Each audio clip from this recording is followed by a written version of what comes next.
Hello, my name is Michael Sanchez, and today I'm going to be refuting J.T. Ingram's claim that the media distortions of police shootings have created a violent backlash against police departments. In J.T.'s claim, in J.T.'s speech, I should say, his two supporting claims are multiple police shootings have been distorted by the media to the public, and second, that shootings involving minorities gets disproportionate media coverage. Now, in this speech, I will first explain how J.T.'s evidence does not adequately support his specific claim. With that being said, I will then highlight an evidence challenge within his first main point, and finally I will explain how the statistical evidence that he does provide is mutually exclusive to the claim he is trying to make. Now first I'm going to discuss a disconnect in the claim versus evidence used.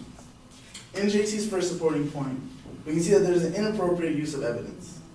The evidence throughout would better support a conflict between African American communities versus police rather than media versus police. This can be seen because J.T. provided no investigative or official sources regarding the cases such as Michael Brown, Alton Sterling, and Trayvon Martin, which made it seem more like it was his perception rather than the evidence. Also, it can be noted that a portion of the main claim, violent backlash against police departments, is inadequately proven, as this part of the statement is neither justified nor mentioned again. Also, sources not being cited throughout the procedures of the cases lessens the speaker's credibility. Now, staying on with the first supporting claim of police shootings have been misconstrued by the media to society, also it can be seen that there were no evidence or no examples provided of how the media covered any of these high-profile cases, which is his main point. Upon looking into some key elements that were left out of J.T.'s claims, we can see that the cherry-picking fallacy, which refers to an instance where someone provides some information but deliberately leaves out other info which could weaken their argument. The speaker uses this fallacy by leaving out certain elements in his examples. Some examples that were failed to be mentioned were reports of autopsies that showed 6 gun wounds and 2 being shot in his head and 1 being in the top of his head, from Kasten, Bond, and Jan of CNN.com.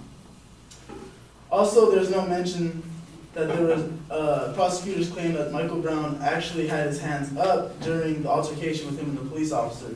That also comes from Kasten, Bond, and Jan's article on CNN.com. Also, one of his main points was that you can't understand the fear in an officer's heart, and that there are people too, which is an appeal to emotion. But that is not really justifying his claim that the media is distorting these police shootings. Now moving on to his secondary supporting claim, shootings with minorities involved get a disproportionate amount of coverage. We can see that the statistical evidence provided is partially relevant, but is not appropriately correlated with the main claim and is not being cited. Claims of every call handled, in JT's speech, he says that every call handled by police, less than 1% of police altercation require force. He also adds that according to specialist McDonald, police are 18.5 times more likely to be killed by an African American than a cop killing an unarmed African American, coming from Aaron Bandler's article.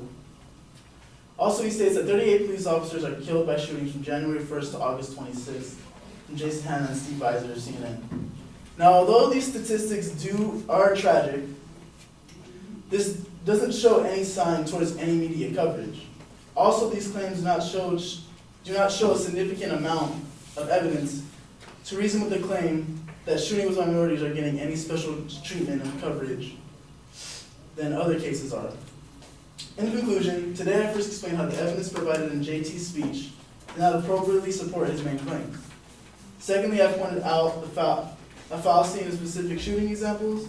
And lastly, I explained how the statistical evidence provided was insufficient in his supporting claim. The loss of a life is tragic, whether by the hands of a civilian or an officer. Although there was validity to some of his points that JT was trying to make, the evidence provided was inadequate in backing up his specific claim, which was the media distortions of police shootings have created a backlash against police departments. Thank you.